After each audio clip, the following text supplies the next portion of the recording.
Bienvenidos y bienvenidas a este conversatorio brindado por el CICAP y la Red IMPAE sobre gobernanza y participación ciudadana en la era de la información, el cual será moderado por la doctora Joana Alarcón, quien es directora del posgrado de Administración Pública de la Universidad de Costa Rica, docente de la Escuela de Administración Pública e investigadora del CICAP.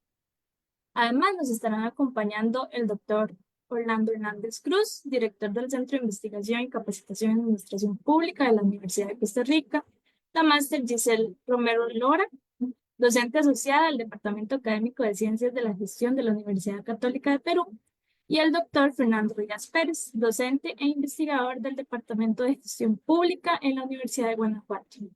Sin más, les doy la palabra a la doctora Alarcón para dar inicio con la actividad.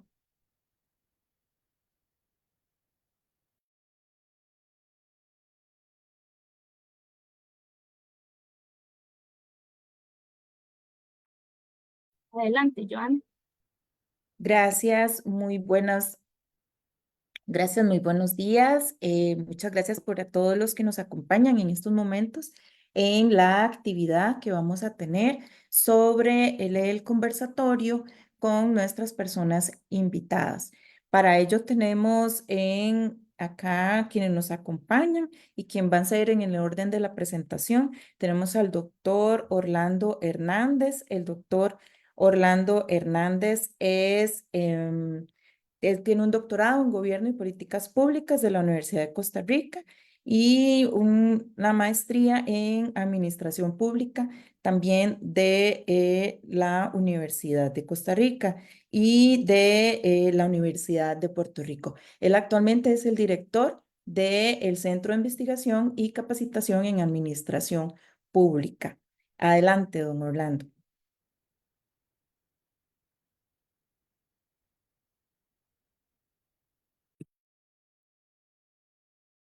Muchas gracias, Joana. Yo voy a hacer una presentación mm, como más de contexto, más introductoria, ¿verdad? A este tema que estamos viendo el día de hoy. Y comienzo diciendo que la revolución digital, pues obviamente ha venido transformando lo que es la forma en que los ciudadanos interactúan con el Estado y cómo los gobiernos administran y responden a las demandas sociales. Hoy en la era de la información, la participación ciudadana y la gobernanza enfrentan nuevos retos y oportunidades que exigen adaptaciones en las estructuras de procesos y herramientas de la administración pública. En el tema del contexto de la gobernanza, pues el concepto en sí mismo de gobernanza ha venido cambiando en el tiempo. Se ha ampliado lo que es el concepto para incluir un enfoque participativo y colaborativo, donde las decisiones públicas involucran a diversos actores más allá del gobierno. En una era de información, esta gobernanza se ve profundamente influida por las tecnologías digitales propiamente, que facilitan el acceso a la información en tiempo real, amplían los canales de comunicación y crean expectativas de transparencia y responsabilidad. El rol de la participación ciudadana se ha redefinido también con las plataformas digitales que permiten a los ciudadanos no solo interactuar con sus representantes, sino también influir en políticas públicas. Según un estudio de la OCDE, los gobiernos que promueven la participación digital incrementan la confianza pública y mejoran la efectividad de sus políticas. La ciudadanía puede colaborar en decisiones de alta relevancia. Sin embargo, la tecnología no es garantía de éxito. Hay factores como la inclusión digital y la moderación de contenidos que son esenciales para asegurar que la participación sea efectiva y representativa. En temas de herramientas de tecnología, sabemos que a la medida que la tecnología avanza, surgen nuevas herramientas que potencian esta participación ciudadana y transparencia. Las más destacadas, pues plataformas de consulta pública y de presupuestos participativos que se han utilizado en algunos países, donde permite a los ciudadanos y ciudadanas influir en la asignación de recursos públicos, promoviendo una mayor corresponsabilidad. También pues el boom que ha tenido últimamente la inteligencia artificial y el análisis de datos para la administración pública específicamente, nos permiten que los gobiernos pueden identificar patrones de participación y adaptarse a las necesidades cambiantes de la población. Y luego está el blockchain, que también ha sido utilizado para fortalecer la transparencia y evitar el fraude en procesos electorales y de decisiones ciudadanas. En países europeos se ha ido utilizando esta herramienta, esta tecnología, para asegurar la integridad de los procesos participativos. En cuanto a los retos de la gobernanza digital, a pesar de los beneficios, pues uno de los mayores retos es el acceso digital, ¿verdad? Porque hay desigualdad. Según datos del Banco Mundial y de otros estudios, aproximadamente el 35% de la población no tiene acceso a Internet de calidad, lo que puede limitar la participación. También hay un asunto de la confianza y protección de datos, pues hay desconfianza en el uso de datos personales y, por supuesto, los riesgos de ciberseguridad que plantean desafíos para la adopción masiva de plataformas digitales. Aquí es un punto muy interesante porque el comportamiento de la ciudadanía en plataformas digitales o redes sociales como Facebook o Meta sí, ¿verdad? En su globo, uso de licencias tecnológicas, casi siempre no leemos la letra pequeña de los contratos de estas plataformas en lo que es el uso o la protección de los datos. Y casi con fe ciega le damos que sí, ¿verdad? Porque de otra forma no funcionaría la plataforma. Sin embargo, cuando se trata del gobierno, del uso de datos, sobre todo personales, ya ahí empezamos a tener una desconfianza por múltiples factores. Uno de ellos podría ser de que haya un riesgo real de una persecución, a una oposición a temas políticos propiamente, y que también, pues, el tema de la seguridad o la ciberseguridad, hemos visto, por ejemplo, en Costa Rica, varias plataformas, ¿verdad? Sitios web donde hemos tenido problemas de ciberseguridad y eso pues ha generado desconfianza. También recuerdo aquí en Costa Rica que tuvimos un presidente Carlos Alvarado, una apuesta importante a el uso de datos para generar evidencia para las políticas públicas, donde hubo una intervención del Poder Judicial por el uso que se le estaba dando a la información y si es del ámbito de competencia o no de una casa presidencial manejar datos personales de la ciudadanía para cualquier cosa que fuera a ser utilizada, ¿verdad? Y desde ese momento, pues en Costa Rica, el tema de la confianza y en la protección de los datos, pues ha puesto arisca a la gente, ¿verdad? Hay que ver muy bien cuando manejamos datos de usuarios, de políticas públicas, cómo se manejan estos datos para poder proyectar información. También, pues, se da otro esquema que yo creo que se da en todos los países de Latinoamérica, que son los famosos troles, ¿verdad? Donde se crean cuentas falsas en redes sociales y proliferan noticias falsas y manipulan la información que puede entonces influir negativamente en los procesos de toma de decisiones públicas y en la percepción de los ciudadanos sobre políticas públicas. Hemos visto incluso estudios constantemente midiendo la popularidad de quien ocupa la casa presidencial con base en los comentarios que pueden existir en redes sociales específicas, ¿verdad? En medios noticiosos, en medios oficiales o redes oficiales de no solo Casa Presidencial, sino de ministerios y otras carteras. Y a partir de eso se mide cuál es el apoyo que está teniendo quien lidera el Poder Ejecutivo en el país. Y hemos visto, por ejemplo, al inicio de este gobierno, de don Rodrigo Chávez, un apoyo casi absoluto, ¿verdad? En redes sociales y cómo ese apoyo ha venido disminuyendo a la medida que también se va confrontando la información con hechos reales que permite decir que esto que se dice en el discurso político es cierto o es falso, ¿verdad? Porque hay un manejo de la información que la ciudadanía en la era de la información y en la forma como procesa la información también está levantando y generando pasiones en redes sociales, que tal vez no se manifiestan en la calle, pero sí pues influye a aquellas personas que solo reciben la información de una vía y no investigan más allá, ¿verdad? Hay oportunidades con la gobernanza digital, a pesar de los desafíos que pueda tener esta, en la gobernanza digital puede generar una inclusión y una construcción de políticas públicas que sea más robusta. Se puede tener una ampliación de los canales de comunicación, como redes sociales, plataformas como change.org, ¿verdad? Que son donde se levantan firmas para ¿verdad? Proponer temas de política pública y que hay gobiernos que lo revisen, que lo tomen en consideración, permiten a ciudadanos expresar sus opiniones y movilizarse en torno a temas de interés, ¿verdad? El fortalecimiento de la democracia directa, la digitalización facilita procesos de refrendos y plebiscitos en que los ciudadanos pueden participar directamente en decisiones fundamentales. Tal vez eso para nuestros países falta madurez porque hay que reglamentarlo, hay que saber moderarlo.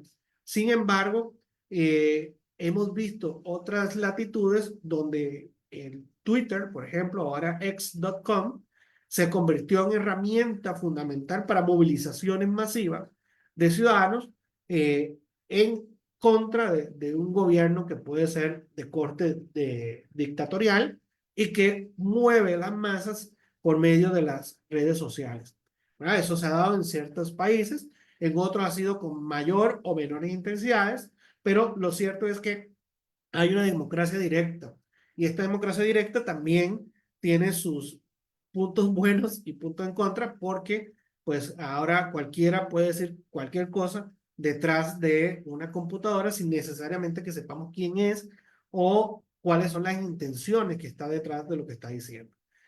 Y lo otro es los datos masivos que permiten a los gobiernos anticiparte a las necesidades ciudadanas y tomar decisiones basadas en evidencia, mejorando eficiencia y eficacia en la administración pública. Para eso hay que hacer una inversión importante de recursos. Para ir terminando, en el tema de la era de la información, presenta un nuevo horizonte para la gobernanza y la participación ciudadana. La tecnología, si bien plantea retos significativos, también ofrece un camino hacia una democracia más abierta, transparente y participativa. También es crucial que los gobiernos aprovechen estas herramientas, pero que lo hagan de manera inclusiva y, sobre todo, responsable, asegurando que todos los sectores de la población puedan participar. Entonces tenemos elementos que son claves, como lo que es el acceso, pues si el desafío es la brecha digital, hay que invertir en infraestructura digital. Si el aspecto es educación, entonces hay que, el desafío es alfabetización digital, por lo tanto hay que generar programas de capacitación. Si es un tema de seguridad, con el desafío de los ciberataques, pues hay que invertir en sistemas de protección. Y por último, la gobernanza digital es, en última instancia, una oportunidad para fortalecer el vínculo entre el Estado y la ciudadanía y para construir sociedades más cohesionadas y resilientes. Este desafío debe ser abordado con compromisos y con una visión de futuro que integre los principios de equidad, transparencia y participación activa. Por supuesto, hay tecnologías emergentes como la integración de la inteligencia artificial y la realidad aumentada, el tema de la colaboración global de plataformas transnacionales para abordar desafíos que son de carácter mundial y, por último, no menos importante, la ética digital con el desarrollo de marcos regulatorios para una gobernanza equitativa. Muchas gracias.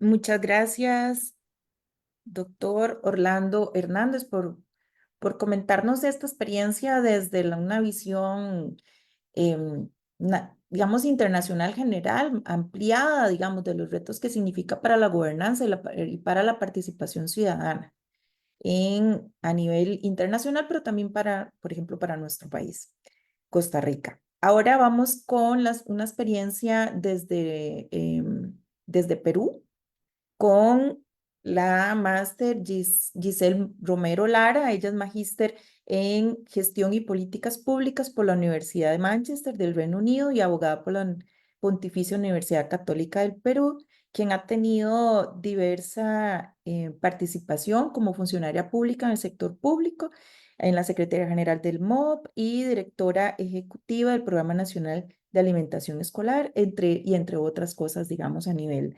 nacional de Perú. Entonces, adelante, Giselle. Muchas gracias, Johanna. Muy buenos días con todos. Saludos desde Lima, Perú. Voy a compartir mi pantalla. ¿Me avisan, por favor, si ya se ve? ¿Se ve? Sí. Sí, sí lo vemos. Ok, perfecto. Bueno, me quiero referir a ese tema. Yo creo que Orlando justamente nos ha pintado un poco el panorama, digamos, de la evolución, digamos, en términos de lo que implica, digamos, el concepto de la gobernanza y también cuáles son los desafíos a futuro desde una perspectiva, digamos, amplia para todos, para el mundo, creo que en general, y también para nuestros países en América Latina. Yo quiero referirme un poco a cómo ha sido un poco el tema de la evolución de la gobernanza y la participación ciudadana en el Perú, y para lo cual uno de los elementos que quería empezar comentando es que, de hecho, si bien es cierto, existen, digamos, experiencias vinculadas con el recoger justamente dentro de los marcos normativos, mecanismos de participación que son, digamos, previos al inicio de los 2000 en el Perú, ¿no es cierto? En el inicio de los 2000 con el cambio, en este caso, de la Constitución, eh, a propósito justamente de profundizar el proceso de descentralización, digamos que se profundiza, digamos, en el uso de mecanismos de participación ciudadana, además ligado, digamos, a una lógica de modelo de Estado descentralizado. Ustedes saben que el Perú es un país unitario pero descentralizado y de hecho la participación era un componente clave del proceso de descentralización, ¿no?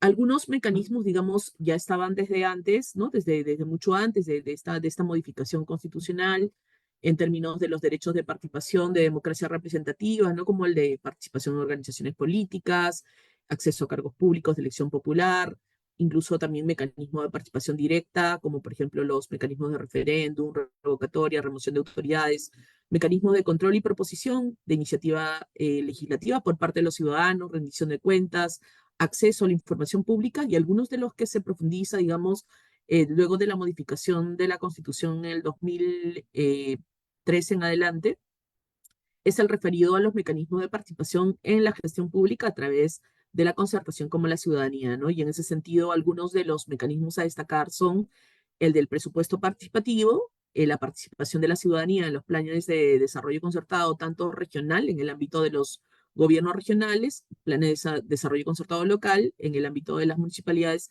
tanto provinciales como distritales, ¿no? Y lo mismo, digamos, a nivel de la instalación de consejos de coordinación, tanto regional como local, que incorporaban a representantes de la sociedad civil dentro de estos espacios. Eso en principio, digamos, en términos de lo que era el marco normativo, ¿no? Pero una de las cosas que hemos observado es que, de hecho, ya en la implementación de estas políticas, digamos, lo que se ha encontrado es como una distancia entre las normas y la realidad, ¿no? En realidad, uno de los aspectos que justamente destacan varios autores es que al final del día, digamos, la democracia participativa había sido más bien institucionalizada no para la toma de decisiones, sino para consultar fundamentalmente opiniones. En ese sentido, se destacan, digamos, aspectos que se daban en los espacios de participación, como por ejemplo una concertación que carecía de estructura, una participación más bien funcional a los procesos, no sustantiva, espacios de participación y concertación poco útiles en realidad para la democracia, son aspectos que resaltan, por ejemplo, Grompone, Remy, Tanaka, ¿no? Eh, por su parte, McNulty y Guerra García reportan algunos beneficios derivados de este proceso de descentralización participativa en términos, por ejemplo, de la descentralización política, en términos de la participación, por ejemplo, de los partidos políticos regionales en los procesos de elecciones, en el ámbito local, en el ámbito regional, así como, por ejemplo, cómo el presupuesto participativo incrementa, digamos, en términos del número de participantes en estos procesos, pero también destacan, digamos, estos otros elementos que suponían, digamos, una oportunidad de mejora en términos de los procesos participativos en el Perú, ¿no? Como por ejemplo que al final del día el presupuesto participativo termina siendo más bien una lógica, digamos, mirada de una lógica formal, muchas, de pronto, manipulaciones de estos procesos por autoridades locales para que los resultados de estos procesos de consulta fueran afines a sus intereses y un aspecto vinculado al tema del no cumplimiento final de los acuerdos, ¿no? De hecho, una cosa importante a destacar acá es que, de hecho, el presupuesto participativo digamos, se ha basado fundamentalmente en la priorización de proyectos de inversión pública, y estos proyectos de inversión pública claramente tenían que tener un correlato, digamos, en el presupuesto público, en el programa multianual de inversión pública, y muchas veces la no articulación entre los cronogramas y legislaciones asociadas a estos grandes sistemas, digamos, que rigen cómo se desarrollan los procesos de planeamiento o presupuestación en el Perú, hacía que al final los resultados y los acuerdos adoptados dentro eh, del presupuesto participativo no terminarán, digamos, finalmente siendo incorporados dentro de los presupuestos institucionales de las instituciones, ¿no? Y por consiguiente derivaba en la no ejecución de proyectos priorizados, ¿no? Entonces, como pueden notar, tenemos, digamos, un marco normativo desde el gobierno nacional para la implementación de procesos, pero que luego, digamos, en la etapa de implementación se encuentran y se topan, digamos, con una serie de dificultades desde la propia, digamos, desde el propio proceso y cómo se conduce, desde los espacios, digamos, y su utilidad para la toma de decisiones, desde cómo también participa, en este caso, la población, ¿no? En términos de que también se encuentra que de pronto, repite, muchos de estos espacios es monopolizado por ciertas organizaciones y no necesariamente que no siempre son representativas de la sociedad civil. Tratando de mirar el vaso medio lleno, sin embargo, creo que es importante resaltar, y de hecho aquí lo que he buscado es rescatar un poco qué es lo que ha pasado en este caso con un premio, que es un premio que se viene desarrollando en el Perú ya desde hace algunos años, ¿no? Desde prácticamente inicios de los 2000, que es el Premio de Buenas Prácticas en Gestión Pública, que de hecho es un premio con un jurado, digamos, de expertos en temas de gestión pública, en el que, digamos, no participan funcionarios, sino que más bien son movilizados por una organización de sociedad civil que justamente busca resaltar diferentes elementos, ¿no es cierto?, vinculados con la mejora de la gestión pública, ¿no? Y mirando el vaso medio lleno, no obstante estos elementos que les he comentado, sí, por ejemplo, puedo destacar que en este lapso, en el lapso de 2005-2023, 160, se han implementado, digamos, en este caso, como 168 buenas prácticas en la categoría de consulta y participación ciudadana, ¿no? Y también, por ejemplo, 237 prácticas en transparencia y en acceso a la información, ¿no? Eh, por ejemplo, he resaltado ahí algunas, como por ejemplo la última ganadora del premio en la categoría de consulta y participación ciudadana, que por ejemplo está a cargo de la Secretaría de Gestión Social y Diálogo, que está vinculado, por ejemplo, al diálogo con las comunidades nativas para la elaboración de un plan de cierre de brechas vinculado en este caso con la cobertura de servicios sociales, ¿no?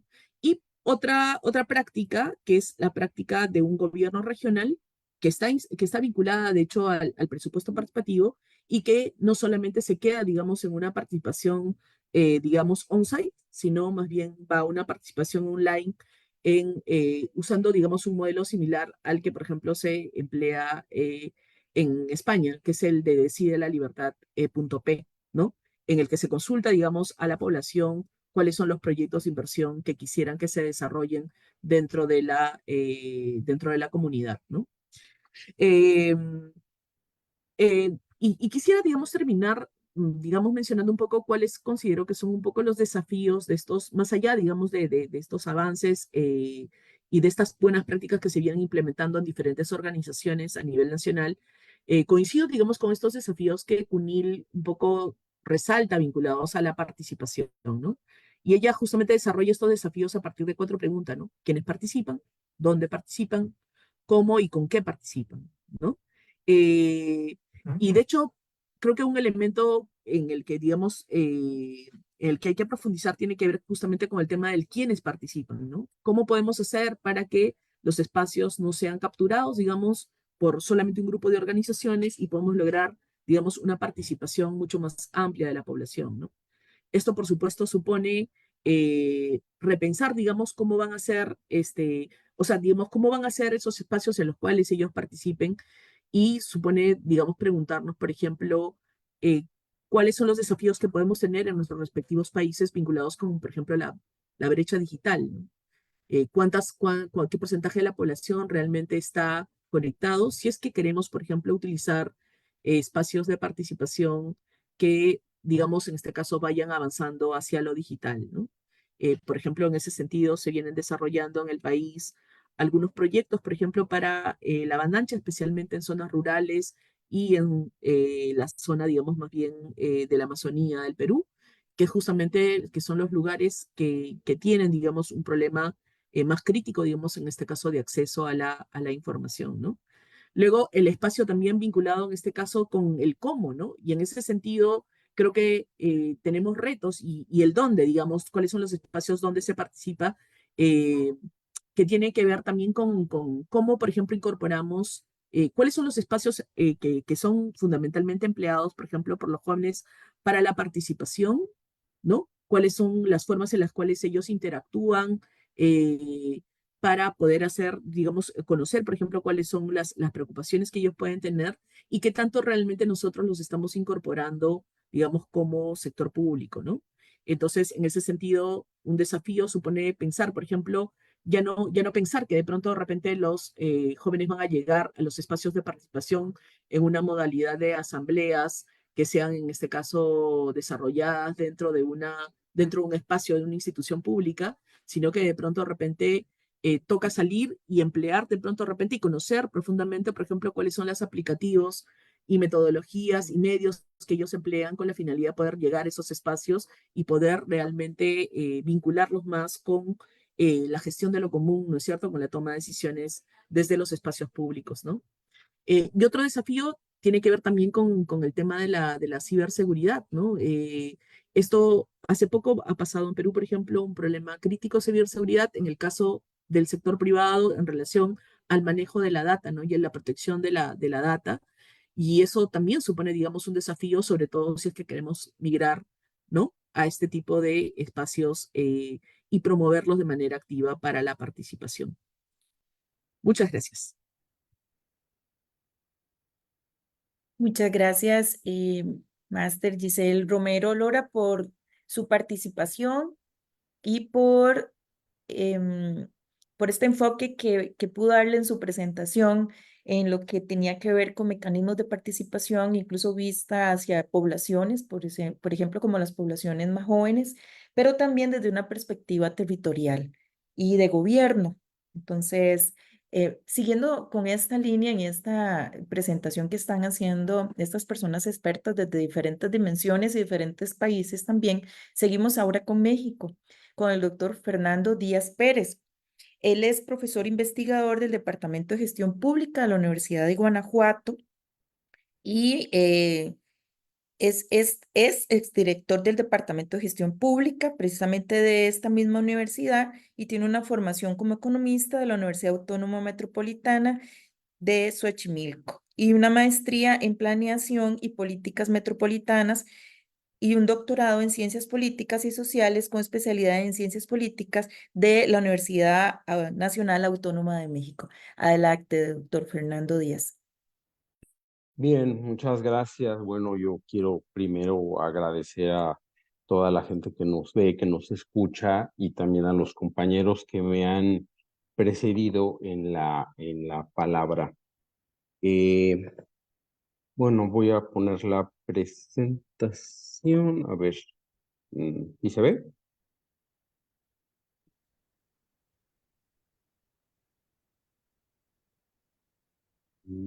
Ahí está. Bueno,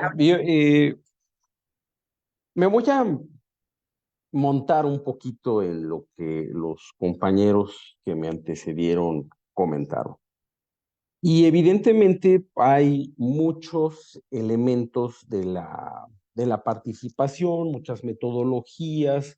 Hoy estamos en un medio digital, hay muchas herramientas del medio digital en el que podemos teóricamente intervenir, comentar, decidir en el ámbito de lo público.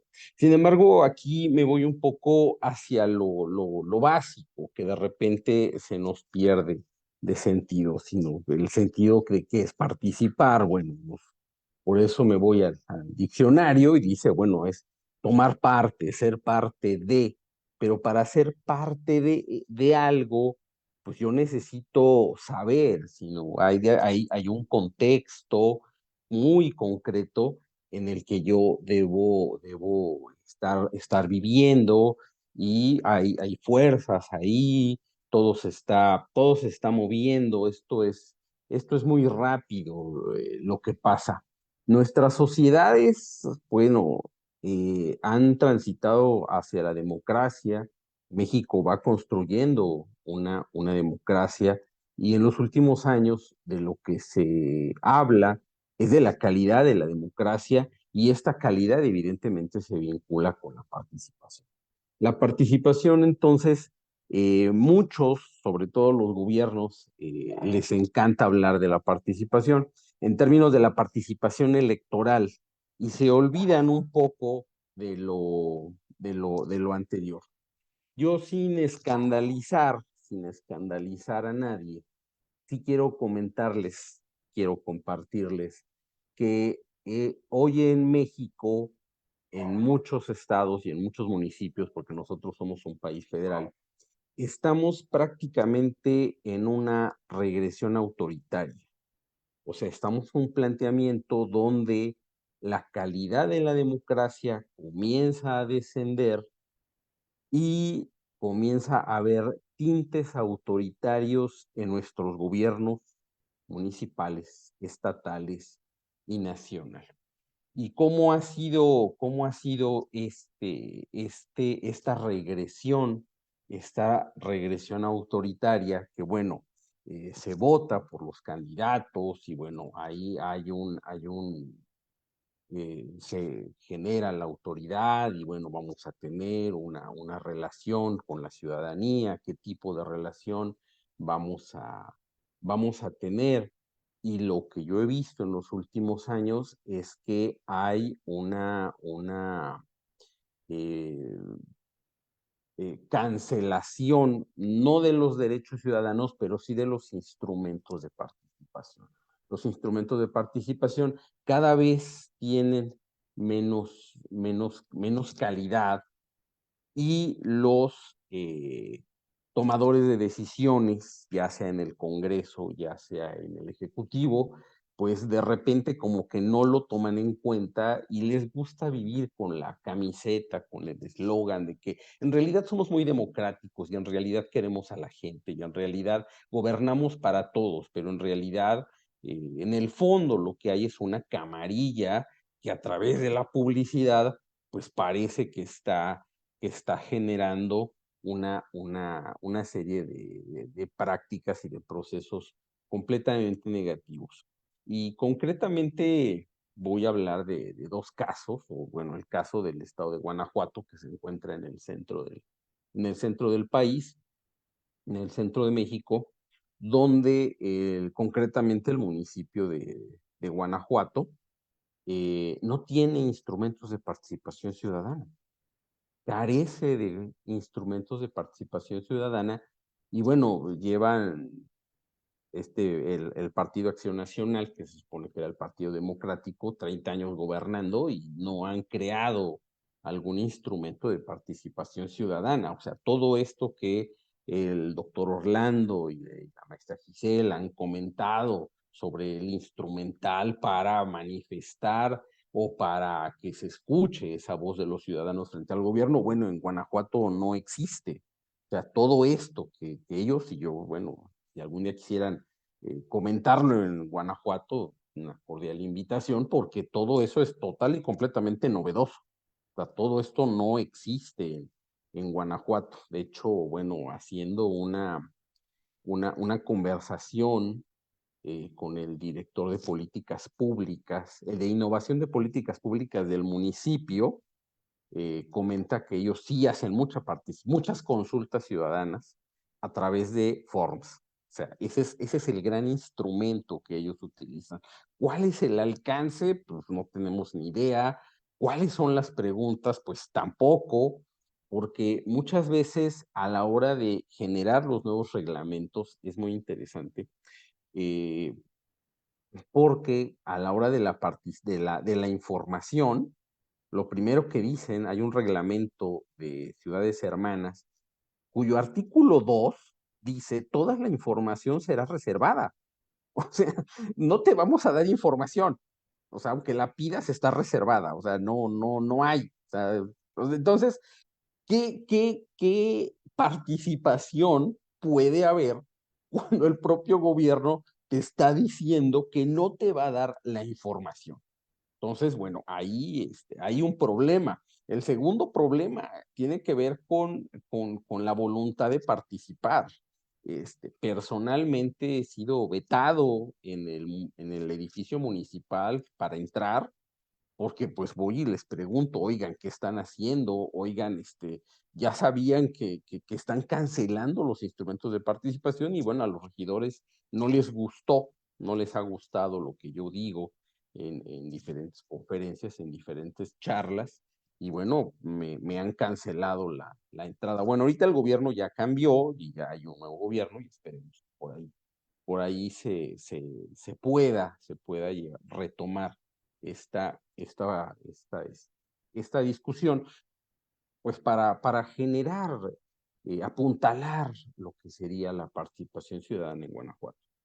En el estado, bueno, por ejemplo, en nuestro país, en nuestro país más que en el estado, el presupuesto participativo aquí es una innovación, ¿eh? O sea, aquí es algo así como que piensan que lo trajeron los marcianos y lo van a aplicar de entes así muy, muy extrañas. En un municipio vecino a Guanajuato, en la ciudad de León, que es la ciudad más grande del estado, se implementó, tendrá 3 años que se implementa el presupuesto participativo. Bien interesante porque ellos te dan los proyectos y tú votas por el proyecto que ellos quieren. O sea, esto es un poco de ir dirigiendo la participación hacia donde tú quieres. Y entonces resulta que a pesar de que la ciudad de León es la ciudad con el mayor número de pobres, la presidenta municipal es animalista, le gustan mucho los animalitos, y curiosamente el proyecto que más se votó fue crear clínicas veterinarias públicas. Digo, yo, qué bueno que las mascotas tengan una atención pública, tengan clínicas, pero digo, habiendo una parte de la población con bastante carestía, con bastante condición de pobreza, pues a lo mejor sería importante algún otro tipo de actuación, pero bueno, aquí es un poco esto que ya nos han comentado, se toma una decisión, se busca un instrumento para justificar esa decisión y utilizan estos elementos participativos. Entonces, bueno, ahí hay todo algo que analizar todavía.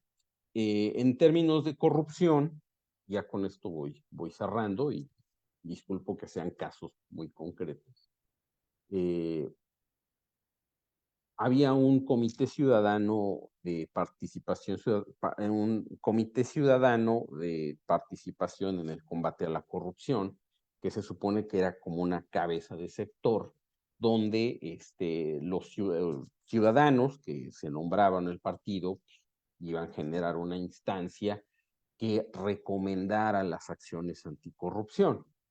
Y bueno, esto lleva 5 años, 5 millones de pesos al año. Y bueno, pues, lo que ha generado este comité son solamente 5 recomendaciones no vinculantes, o sea, 5 recomendaciones no vinculantes, o sea que les puede no hacer caso, y de hecho eso pasó.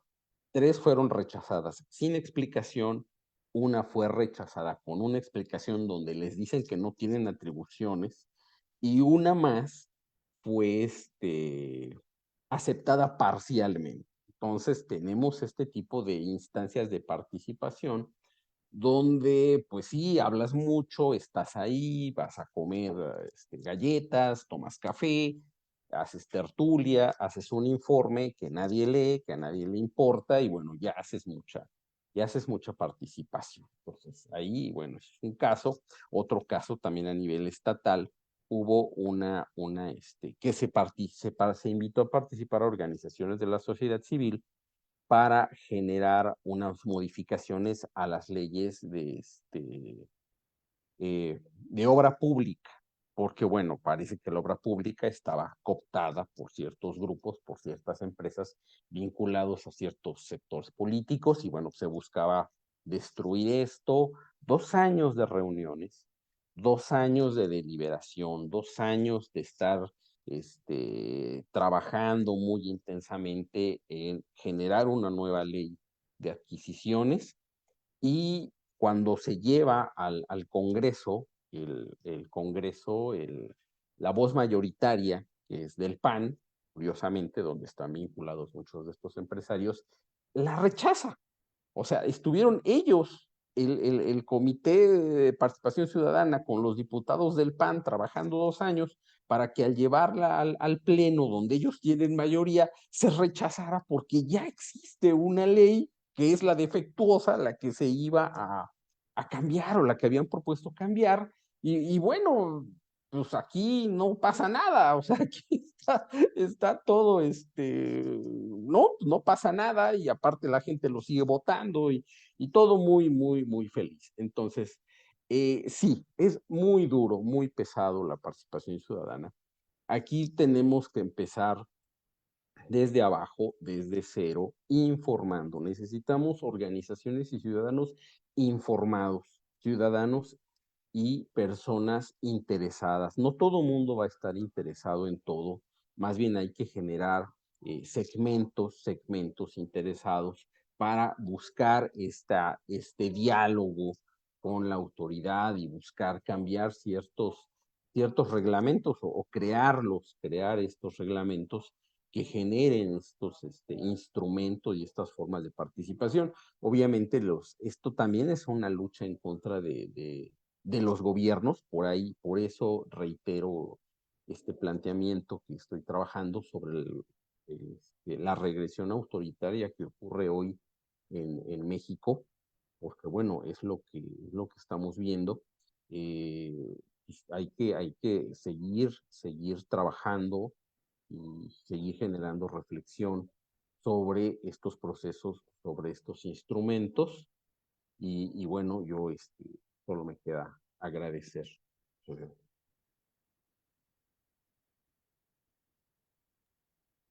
Muchas gracias, doctor Fernando Díaz, por su exposición y por precisar todos estos detalles de la vivencia y la experiencia de México.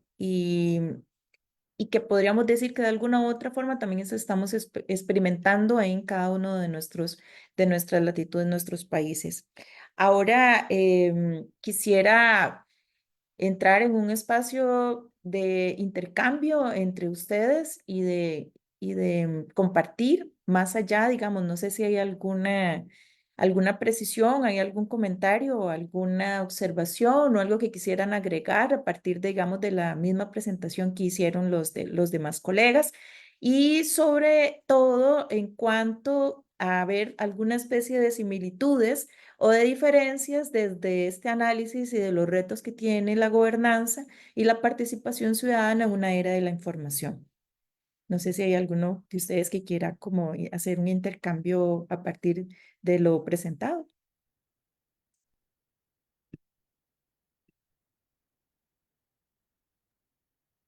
Giselle. Sí, ¿qué tal?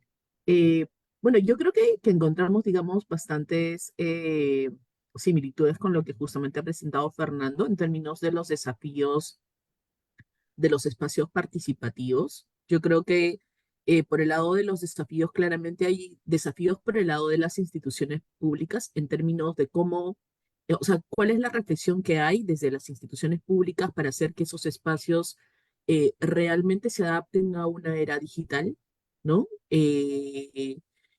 Además, ¿qué mecanismos se establecen para que esos espacios que de pronto de repente puedan incorporar justamente los desafíos digitales no dejen de promover otro tipo de espacios en los cuales pueda participar personas que de pronto de repente no tienen conectividad digital. Entonces yo te diría que creo que hay un reto en términos de la convergencia de diferentes tipos de espacios para que se adapten a diferentes tipos de públicos, ¿no? Por ejemplo, habrá probablemente un sector de la población que pueda tener buena conectividad, que tenga acceso a Internet y que de pronto de repente esté más familiarizado con medios digitales y que pueda encontrar, digamos, en este tipo de espacios la forma, digamos, en este caso de participar, digamos, en los procesos de toma de decisiones. Allí creo que hay un elemento también, digamos, importante que lo resaltó Fernando, y que tiene que ver con que, claro, yo no participo, digamos, como convidado de piedra solamente para elegir. La pregunta es, ¿cómo hacemos para que esos procesos realmente sean procesos más significativos en la toma de decisiones y no sean simplemente para elegir cosas que alguien ya predefinió de una manera previa, ¿no? Esto, en mi experiencia, también supone, digamos, desafíos vinculados con reflexiones previas antes del proceso de decisión, trabajos de desarrollo de capacidades con la población, para poder, por ejemplo, reflexionar respecto a tipo de problemas públicos. Y yo creo que hay un desafío vinculado también a la complejidad que pueden tener determinado tipo de problemas públicos, ¿no? Y su comprensión por parte de la población. Yo he encontrado en mi experiencia que a veces no necesariamente, digamos, todos los problemas públicos pueden ser como fáciles de debatir o entenderlos en términos de su complejidad y también entenderlos en términos de las causas o de pronto las causas a las cuales están vinculados y por consiguiente qué tipo de decisiones realmente se pueden tomar desde, o qué tipo digamos, de conocimiento se puede rescatar de estos espacios de debate con la comunidad, ¿no? Entonces, hay como varias líneas, hay mucha capilaridad en términos de los desafíos vinculados a los espacios de participación, ¿no? Eh, y por otro lado, creo que como que es importante tener en cuenta también los diferentes tipos de público. Por ejemplo, ayer estaba en una clase con mis estudiantes que cada vez están como, hay como un fenómeno, ¿no? En el Perú, han visto que recientemente hemos salido como uno de los países que realmente no confían en los procesos democráticos. O sea, tenemos un reto, la gente en el Perú no está contenta con la democracia, ¿no? Y creo que somos uno de los países con un, digamos, puntaje mucho más alto de descontento, digamos, con la democracia, ¿no? ¿Y esto qué cosa significa? Y es que los espacios de representación política, ¿no? Porque finalmente son, como les ponía en mi presentación, hay espacios que pueden tener que ver con la representación política, espacios para la toma de decisiones, espacios mediante los cuales yo puedo proponer directamente de repente propuestas de iniciativas legislativas. Hay diferentes formas de participación ciudadana, pero si estos espacios están cooptados y de pronto de repente la gente no siente que finalmente sirvan para poder responder a las necesidades de la población, claramente va a haber un descontento. Nosotros tenemos una larga historia de reformas desde hace varios años, hace varias décadas, en las que, digamos, hemos ido avanzando en una agenda, por ejemplo, muy vinculada al tema de crecimiento económico, pero esta agenda no necesariamente ha tenido, por ejemplo, un correlato en términos del crecimiento de reformas vinculadas a que este crecimiento realmente incluya a todos, ¿no? Y que no hayan amplios sectores de la población que no sienten que realmente tienen, digamos, algo que decir o que tienen, digamos, mucho que ganar con el crecimiento económico que puede tener el Perú, ¿no? Eso, eso aumentaría. Muchas gracias, Giselle. Sí, definitivamente el considerar las poblaciones y también los mecanismos oportunos y adecuados es importante en estos tiempos. Y la tecnología, pues, tiene que ver mucho en ello, digamos, en la participación de la tecnología y la incorporación de la tecnología. Doctor Orlando Hernández. Tal vez, Joana, para complementar lo que señala Giselle, digamos, Costa Rica ha tenido una trayectoria importante que luego cuando se resume en gobierno abierto, pues da buenos indicadores porque hay espacios de integración ciudadana para todo tipo, ¿verdad? Desde los consejos de distrito, desde el consejo municipal, juntas de educación, juntas de salud, comités cantonales de deporte y recreación, comité de personas jóvenes, y por ahí podemos seguir una lista enorme de espacios donde puede participar la ciudadanía. Y que, digamos, sería interesante un planteamiento de profundizar de por qué esos espacios, en vez de ser abiertos, realmente se han venido cerrando. cuando tenemos más tecnología, más posibilidades de comunicación, más posibilidades de integrar y sumar gente, pues pareciera que se ha ido a lo contrario, ¿verdad? Incluso un cuerpo de estos de participación ciudadana para proyectar en vivo su sesión, pues todo un lío, ¿verdad? O sea, de momento hay que tener un reglamento, que el otro reglamento, que el del otro reglamento, y se hiperreglamentiza, ¿verdad? Todo el espacio que debería ser abierto y democrático, ¿verdad? Hay cosas que son vinculantes. Por supuesto, lo que es vinculante sí debería estar normado porque tiene que haber unas garantías de una participación igualitaria y equitativa. Pero hay otros espacios donde nosotros necesitamos saber qué es lo que está pensando la ciudadanía y hacia dónde se tiene que mover. Ahora, sí es importante entender que, y nosotros lo vivimos en el SICAP despuésito de la pandemia, donde todo seguía virtual. Teníamos el compromiso de hacer un plan de desarrollo cantonal en un municipio de acá de Costa Rica. Bueno, parte del gran reto era ya no va a haber esa reunión en el barrio, ya no va a haber ese grupo focal presencial ahí con la gente. ¿Qué mecanismos podemos utilizar? Bueno, tecnología. Hagamos encuestas, hagamos los grupos focales en vivo, ¿verdad?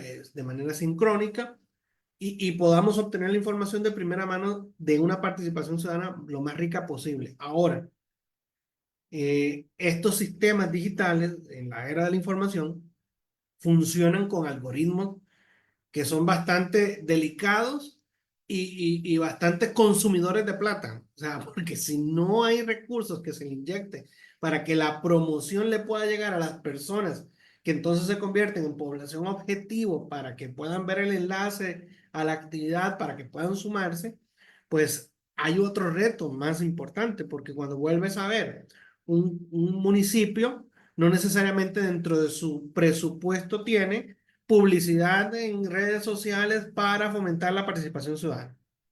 Sí, sí, sí me explico. Entonces, el reto de la tecnología también nos va sacando, ¿verdad? Otros pedacitos. No es lo mismo entrar y publicar en la página de la municipalidad. Vengan, participen en este foro que va a ser en vivo a las 6 de la tarde y que de repente solo ven 2 personas. Ah, vamos a participar en vivo esta tarde y el community manager o quien esté a cargo de la página le inyecte una cantidad importante de dinero para que entonces ya no lo vean 2 personas, lo vean muchas más, ¿verdad? Y conocer cómo funciona el mecanismo tecnológico para lograr definir cómo llegarle a las personas correctas. Entonces son retos que efectivamente nos siguen complicando el escenario, pero no deja de ser interesante que podamos tener comunicaciones directas. Además, de repente no hay que hacer un foro en vivo. De repente lo que hay que leer son los comentarios, porque la gente participa. La gente participa, así como participa en programas de televisión como Bailando por un Sueño o alguna otra actividad que incluso les cobran por enviar mensajes de texto a los programas de televisión. Así la gente participa desde otros procesos de redes sociales.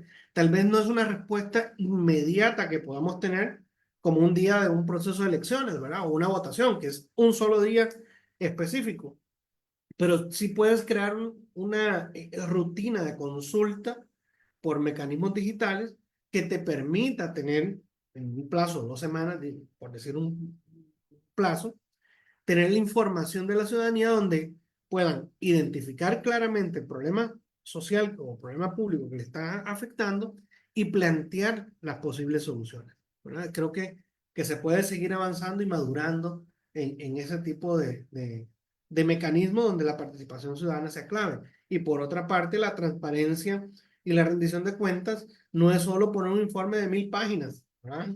No es solo tampoco poner ahí los datos están abiertos y resulta que los datos están, pero solo alguien especializado en tecnología de información puede abstraer los datos y decir, no, miren, esto es lo que dice la municipalidad. Sí, sí, así tampoco se vale, ¿verdad?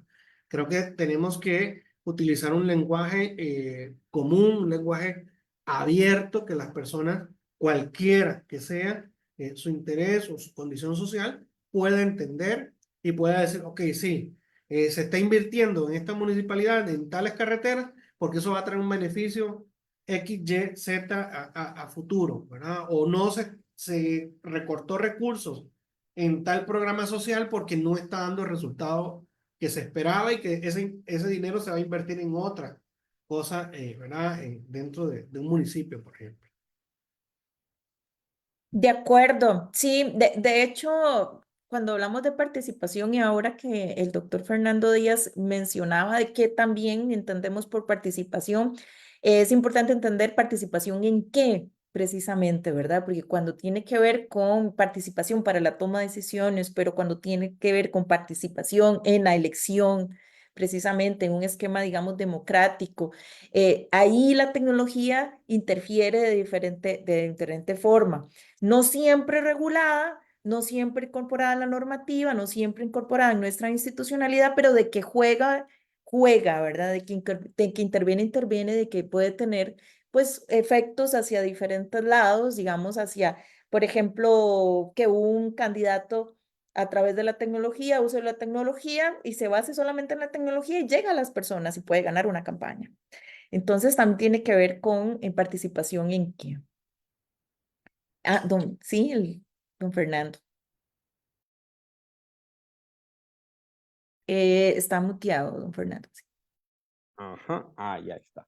Ok, es un contexto muy novedoso el que estamos viviendo. Bueno, no sé la edad aquí de los compañeros, pero bueno, nosotros hacíamos asambleas y nosotros eran asambleas que duraban 4 o 5 horas y había una fila de oradores, 15, 20, se trataba el punto y así, luego no se llegaba a nada. Hoy la tecnología es una gran, gran herramienta para generar un conjunto de nuevos instrumentos, pues que vayan efectivamente más allá de las encuestas de Forbes, que quién sabe a quién le llegan y a cuántos, y bueno, ahí hay una cuestión metodológica que curiosamente los gobiernos nunca nos aclaran.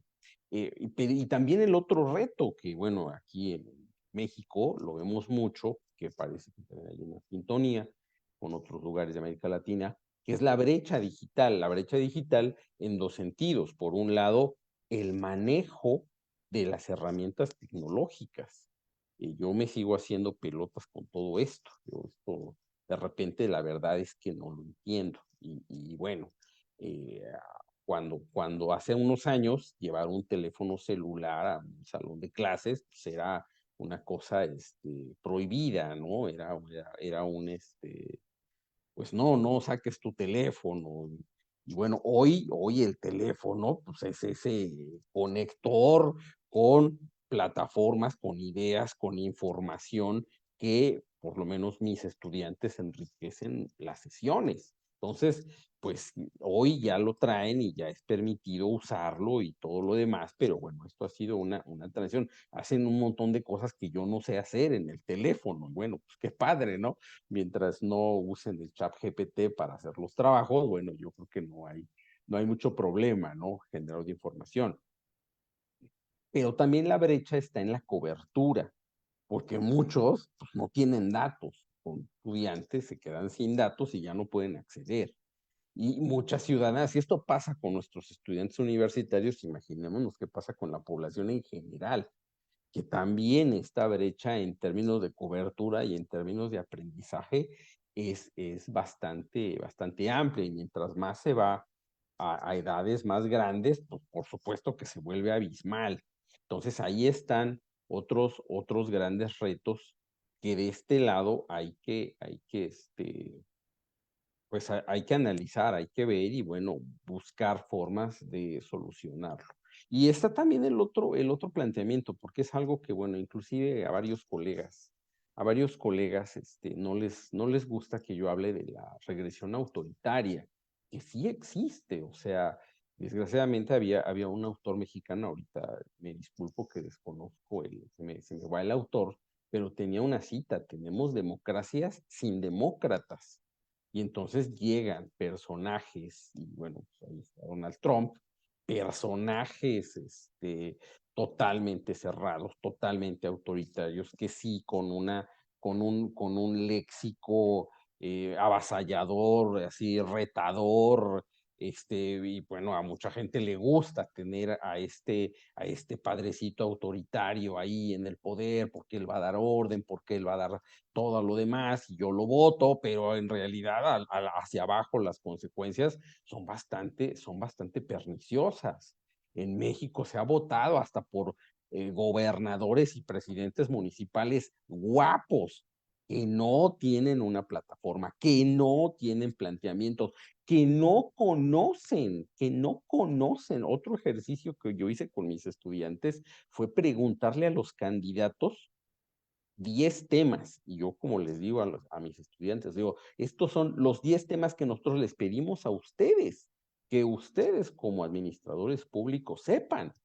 Entonces, ¿por qué si se los pedimos a ustedes, no se los pedimos a la gente que va a ejercer el poder? Y era una cosa que al principio bien buena onda, y al final, ¿quién te mandó? ¿Quién te pagó? Te pagaron mis adversarios, ¿verdad? Quieren molestarme, quieren ver que no sé nada. O sea, lejos de ser una cuestión de un diálogo para el aprendizaje, no, era una cuestión hasta de violencia, y bueno, pues por estos hechos, pues tuve que bajar el ejercicio. Ya tiene varias elecciones, un par de elecciones que ya no lo hago, porque sí me comentaron, es que los equipos de repente, vamos a preguntar, nos presentamos como estudiantes, todo muy bonito, pero a la hora de empezar las preguntas se nos vienen todos encima, hasta el equipo de seguridad, no, pues sálganse de ahí, o sea, no. Entonces son estos personajes, sí hay una dentro de los procesos democráticos, los procesos electivos democráticos, se nos cuelan personajes autoritarios, y hoy aquí está la plena regresión autoritaria. Bueno, gracias. De acuerdo. Bueno, entonces, a partir, digamos, de estas diferentes visiones, pero que también tenemos muchísimas coincidencias, a pesar de que estamos en diferentes países, coincidimos mucho en una realidad y los retos que tiene también para la administración pública, el dialogar sobre estos temas, pero sobre todo también ir viendo cómo se van considerando y tomando en cuenta para ir reformando la institucionalidad de cada uno de nuestros países, pero también para ir atendiendo con distintas soluciones ante esas nuevas necesidades y presiones que nos dan precisamente este tema de la participación y de la gobernanza en una era, digamos, de la información. Con esto, entonces, terminaríamos. No sé si alguien quiere mencionar algo para cerrar, sino ya con esto concluiríamos lo que es este conversatorio organizado por el CICAP y la red INPAE.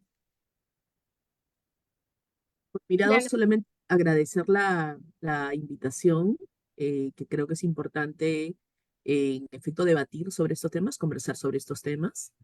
Creo que es importante considerar que en realidad una serie, o sea, la transformación digital, ¿no es cierto?, ha llegado, digamos, para quedarse, y que claramente el Estado tiene mucho que reflexionar y pensar en términos del cambio de diferente tipo de mecanismos, que en ese proceso tenemos que tener en consideración que en efecto hay que manejarnos probablemente en los dos modos, en el modo online y en el modo on-site, o sea, en ambos modos, y tener mecanismos para que nadie se quede atrás en los procesos de deliberación, que creo que de hecho de las diferentes experiencias podemos, digamos, sumar lo bueno, digamos, de ambas formas, digamos, de seguir empujando, digamos, procesos de participación de esa distinta manera, que creo que en la lógica, los retos y desafíos que nos plantea Fernando vinculados con esa regresión autoritaria, es sumamente importante volver hacia los jóvenes, regresar a la conversación con ellos.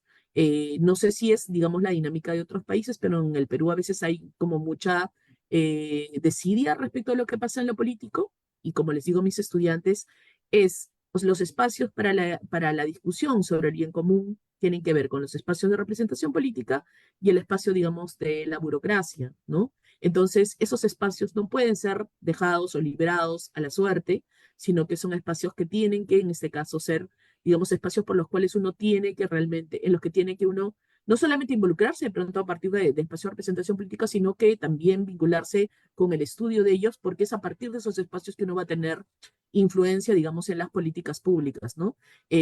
No sé si sea tampoco la dinámica de otros países, sé que esto avanza, digamos, en otros países. Tenemos un desafío vinculado también con las economías ilegales. Y de hecho, mientras nosotros vamos de alguna forma debatiendo, coqueteando sobre sí o no tal de la transformación digital, cuando en realidad es algo que ya llegó para instalarse y que más bien tenemos que ver cómo hacemos para volver nuestros estados de analógicos a digitales, más bien, y a interoperables, y digamos hay una serie de desafíos por ese lado. Más bien el crimen organizado sí está súper bien organizado y ha encontrado en esos espacios, digamos, los espacios para estar.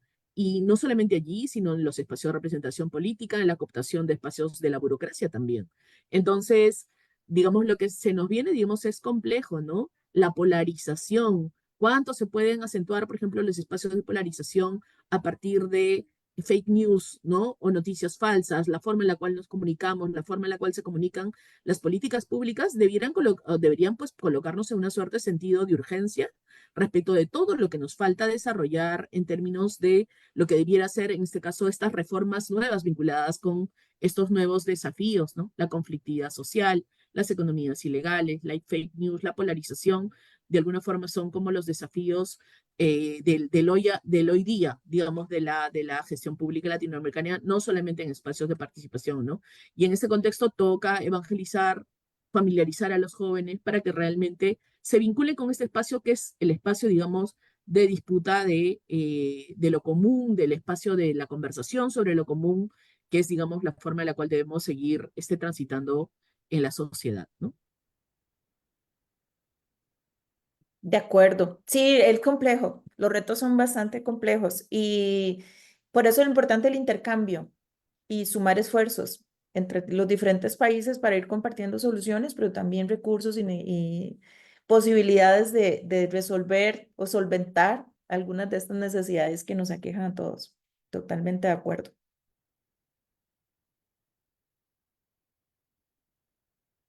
Listo. Bueno, agradecemos a la doctora Joana Alarcón Rivera y a los panelistas, el doctor Orlando Hernández Cruz, la máster Giselle Romero Lora y el doctor Fernando Díaz Pérez. A todas las personas que nos acompañaron el día de hoy, quienes permitieron disfrutar de este conversatorio. Muy buenos días. Muchas gracias.